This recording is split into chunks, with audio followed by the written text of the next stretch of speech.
roue est une monnaie complémentaire locale. C'est une monnaie qui ne sert que sur un territoire donné, en l'occurrence le Vaucluse, qui est garantie à la nef, donc une roue vaut 1 euro et on peut s'approvisionner en roues dans des bureaux de change. Ces bureaux de change délivrent des roues contre des euros et avec ces roues, vous pouvez faire vos courses n'importe où dans des commerces qui ont signé une charte éthique qui s'engage à se fournir localement, à travailler localement et de manière écologiquement saine. La monnaie, la roue se présente sous forme de bons d'échange d'une valeur de 1, 2, 5, 10 et 20 et 50. Et donc ces bons d'échange sont utilisables dans tout le réseau acceptant la roue. Plat. Entrée, plat, dessert. Donc je vais payer en partie en roue et en partie en euros. Très bien. J'ai plus assez d'euros, j'en dépense tellement. Le projet a été lancé en mai 2011 et les billets ont commencé à circuler véritablement dans le Vaucluse à partir de janvier 2012. La roue aujourd'hui c'est une autre économie, c'est une autre façon de prendre l'économie, donc ça nécessite de la confiance.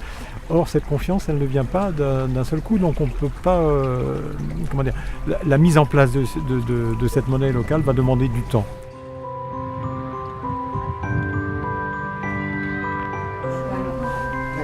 Alors, donc, ça c'est le pain de là. Après, là, vous avez du pain de campagne.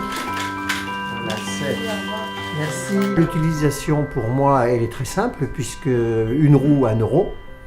Donc je les rentre dans ma caisse comme si c'était des euros. À la fin de la journée, je les considère comme des euros pour vérifier ma caisse.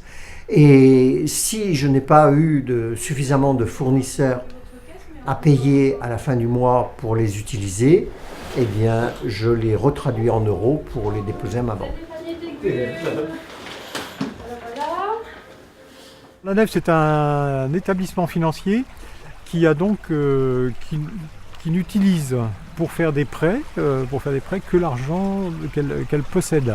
C'est-à-dire qu'elle n'emprunte pas sur les marchés internationaux, elle ne place pas dans les marchés boursiers ni dans les marchés spéculatifs. Et on sait aujourd'hui qu'environ 3% de la masse, de la monnaie en circulation est utilisée pour les échanges de la vie courante.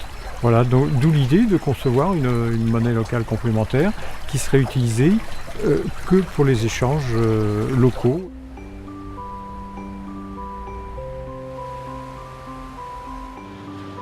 On l'appelle monnaie complémentaire locale parce que cette monnaie n'est pas là pour remplacer la monnaie internationale, qui est l'euro, mais simplement pour venir en complément et développer une activité locale. Donc on ne se place pas du tout dans la fin de l'euro. On est là pour dire, faisons en sorte que deux économies soient possibles, une économie internationale et une économie locale basée sur la coopération. Je le répète, la coopération et la solidarité.